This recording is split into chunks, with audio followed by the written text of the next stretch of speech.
I planted 2,500 bulbs under my favourite tree in my garden because life is too short not to live out my garden berry dreams, and having a mini meadow under my cherry blossom tree is one of them. I wanted a big splash of colour in the spring, so I focused on 3 different varieties from Farmer Gracie: tulips, muscari and crocus. I scattered the bulbs randomly and planted them where they landed to create more of a natural look.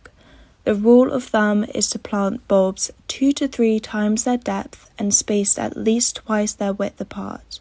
And don't forget to plant pointy side up. You can use a bulb planter or even a bulb drill bit to make the job a lot faster and easier, but these bulbs were so small I mostly just used my dibber in this occasion. And after 2 long days of planting with my naughty elves, we were finally done and ready to top dress with a compost sand mix.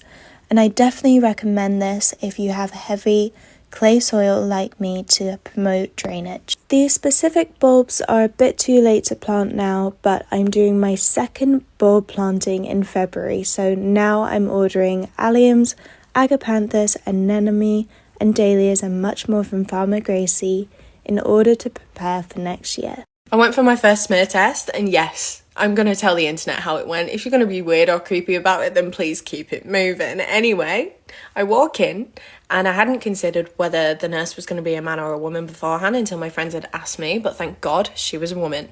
She asked me how I am. I say, I'm good, thanks. How are you? She's like, good, thank you. Please, can you take off all your clothes from below the waist and get up on the bed? I'm thinking, woo, buy me a drink first. But anyway, so I take off all my clothes. I get up, she says, can you spread your legs and then put your feet together? Again, not sentences you often hear, but I do it.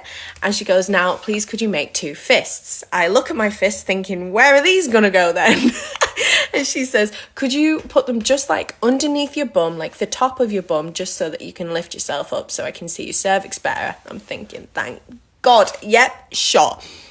Lift myself up, and then she puts the speculum in, opens me up, and apparently she's got a great view of my cervix, which is ideal. And she starts taking the samples. There's a sort of weird pinching thing, except it's inside of you, and it's not enjoyable, but it's also not painful, and it didn't last very long, but I am glad that it finished when it did.